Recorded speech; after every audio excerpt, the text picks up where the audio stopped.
Vous pouvez les applaudir. À de passer. Alors, est-ce que nous entend? On va essayer de parler un peu fort parce qu'on sait qu'au fond de la salle, c'est pas forcément évident. Ce matin, on va vous présenter une opération qui date maintenant de 2020. Alors, donc c'est une opération que nous avons gagnée en juin 2020. C'est une opération qui se situe sur la ZAC du Sycomore à Bussy-Saint-Georges, qui est une ZAC portée par l'aménageur EPA-Marne, EPA-France. Ok. C'est une opération maintenant qui a près de 4 ans. On essaie de pouvoir la sortir malgré tout le contexte que nous avons vécu ces dernières années avec le Covid, la guerre en Ukraine, la crise économique. Pas forcément évident, mais on y arrive. L'idée, c'est de pouvoir lancer l'opération en chantier en juin prochain. Donc on avance progressivement, mais on y va. Donc c'est une opération que nous avons gagnée en consultation au préalable avec l'EPA-Marne, avec lequel nous avons réalisé un concours de maîtrise d'œuvre qui a été remporté par l'atelier Pascal Gontier, qui doit être dans la salle. C'est un projet qui est très exemplaire pour le groupe AP Promotion parce qu'on a mis dans cette opération, ainsi accompagné par l'atelier Pascal Gontier, toute notre volonté de proposer un projet exemplaire.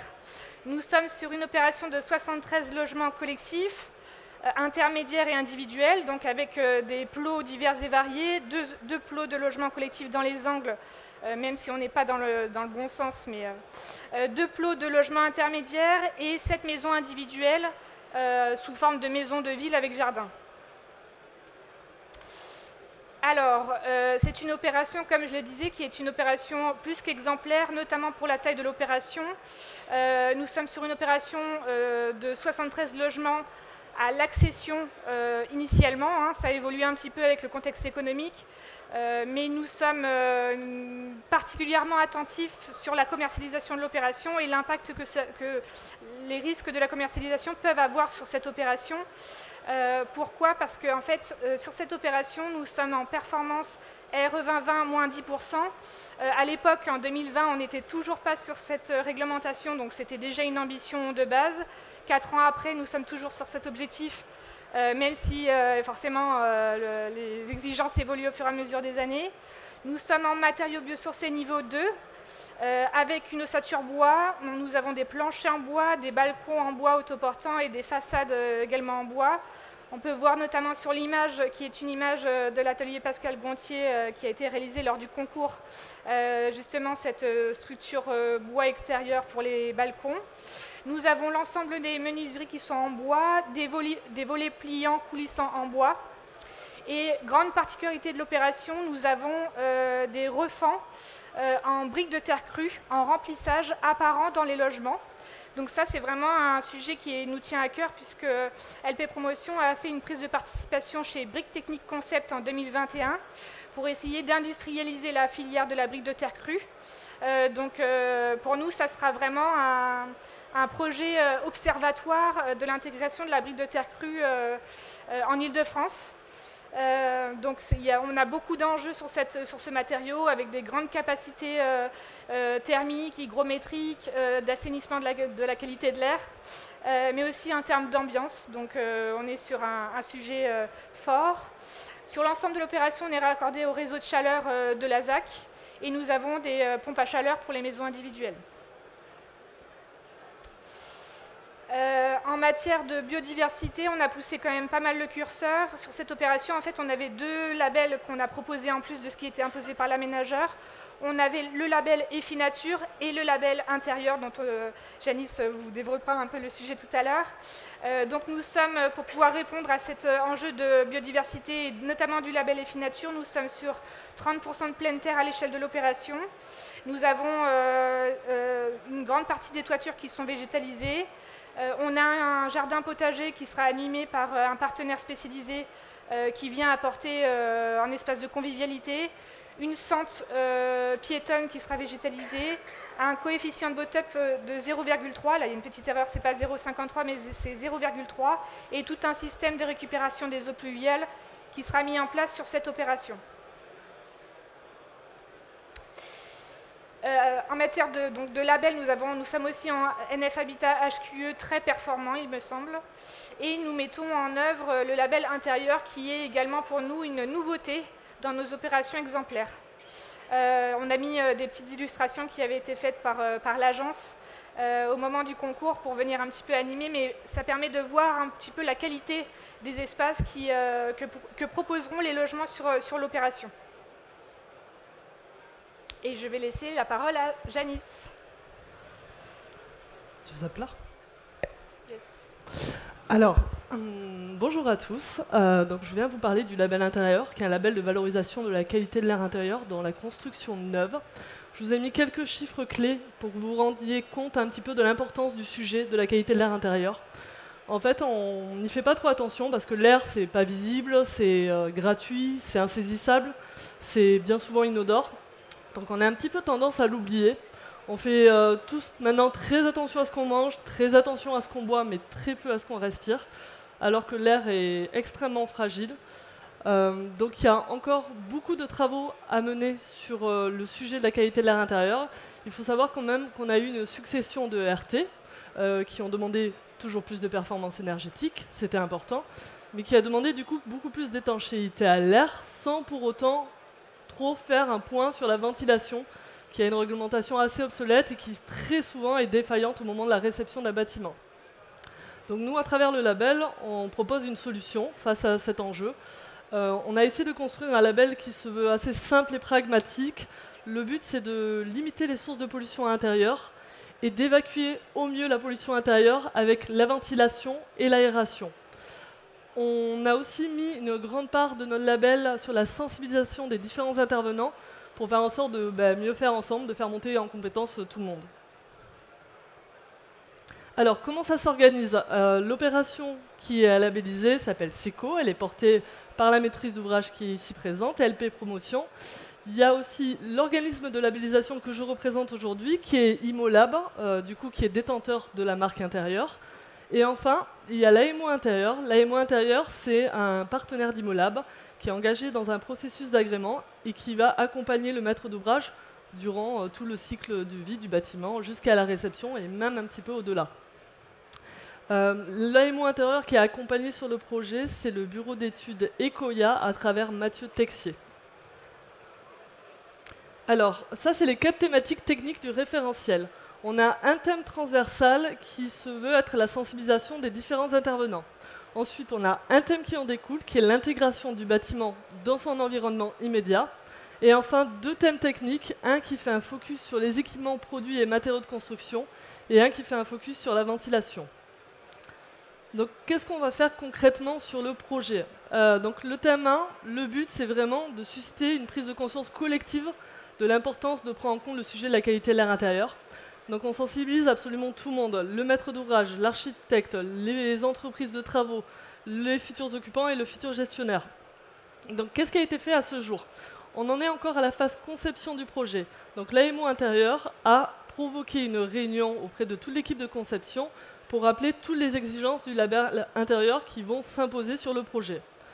S'en suivra ensuite, en cours de chantier, en phase exécution, il y aura une réunion de sensibilisation qui sera faite auprès des entreprises pour leur rappeler les enjeux, leur rappeler également les bonnes pratiques à adopter pendant tout le long du chantier et également tous les autocontrôles à nous remettre en fin de chantier, parce qu'il y en a pas mal. La charte chantier qualité de l'air intérieur que l'on mentionne, c'est un document qui doit être signé par les entreprises, qui leur rappelle sur un document très simple, très basique par lot, ce que chaque lot doit faire et à quel moment. Il y a également tout un tas d'affiches de vulgarisation qui seront à disposer sur le chantier, toujours pareil, pour ressasser, pour rappeler les enjeux, pour que tout le monde ait en tête qu'il y a un label qui est visé et qu'il va falloir faire un peu mieux que d'habitude. Et à la toute fin, en phase de livraison, le maître d'ouvrage distribuera à chaque usager un guide de bonne pratique, le but étant de pérenniser la démarche dans le temps. Alors, le thème 2, c'est l'intégration du bâtiment dans son environnement immédiat. Le point de départ, en fait, c'est l'analyse de site. L'analyse de site, elle va consister à recenser toutes les sources de pollution du site et de son environnement immédiat pour pouvoir adapter en fonction le projet. Donc là, le projet était assez favorable pour le coup, il était assez peu contraint, il y avait peu de pollution extérieure.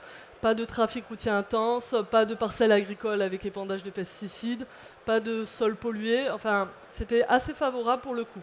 Mais on a quand même pris en compte certaines dispositions par rapport aux contraintes qui pouvaient exister sur l'opération. Notamment, il y a une réflexion par rapport à tout ce qui était parking. Au final, le choix s'est fait sur un parking souterrain, mais on a réfléchi du coup au positionnement des VB et des VH pour faire en sorte de les éloigner le plus possible des logements. On a fait attention également à la végétalisation du site en sélectionnant les espèces les moins allergisantes possibles. Et on a eu également une réflexion sur certains locaux à pollution spécifique, comme les locaux poubelles par exemple. Ils ont un accès qui donne directement sur l'extérieur, ça ne donne pas sur les circulations communes. Et il y a une ventilation mécanique qui est imposée sur ce type de local. Et enfin, il y a eu toute une réflexion qui a été faite sur la thermique d'été. Pour quelles raisons? Parce qu'en fait, quand il y a une surchauffe du bâtiment, il y a un risque de dégazage plus intense des matériaux, donc de dégradation de la qualité de l'air intérieur. Donc c'est pour ça, une simulation thermique dynamique a été menée et on a pris en compte le fait qu'il y avait un déphasage thermique qui était amené par les isolants biosourcés, les surchauffes estivales également avec les refends en briques de terre crue amènent un peu d'inertie, ce qui était favorable.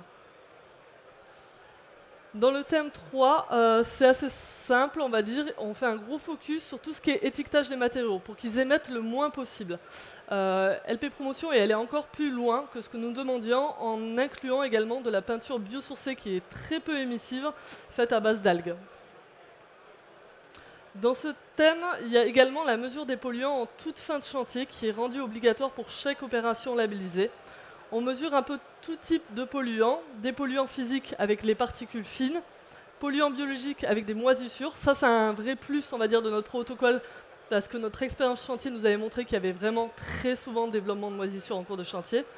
Et la pollution chimique, à travers formaldéhyde, benzène, ces deux substances cancérigènes qui sont très souvent présentes dans les logements, et les coffres totaux.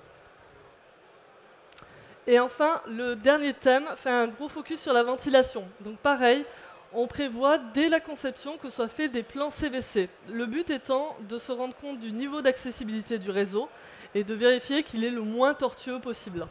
Il y aura des mesures qui seront faites en fin de chantier. On impose notamment une classe sur l'étanchéité à l'air des réseaux de ventilation, une classe A. C'est pour vérifier la qualité de mise en œuvre du système de ventilation pour s'assurer qu'à la fin, il assure les bons débits, tout simplement. Et pour l'accessibilité du réseau, j'ai oublié de le préciser, ils ont fait des locaux techniques dédiés dans lesquels on pourra accéder très facilement aux caissons.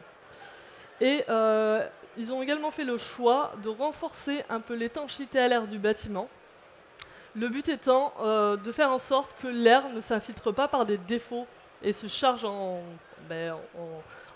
polluant en passant à travers les parois. Et c'est pour éviter également l'effet court-circuit qui pourrait être créé par ces défauts d'étanchéité à l'air.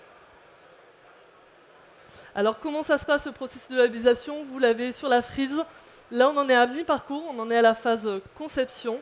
S'en suivra la phase chantier où il y aura la réunion de sensibilisation et la phase réception où il y aura une visite encore de l'AMO intérieur sur site. Bon, il y a encore quelques sujets sur lesquels il y a des discussions pour savoir qu'est-ce qui est retenu au final comme prestation, mais voilà, ils avancent très bien et normalement, courant de l'été, l'opération devrait démarrer. On fait tout pour que l'opération puisse être lancée dans les délais. C'est tout bon. Merci. Merci à vous.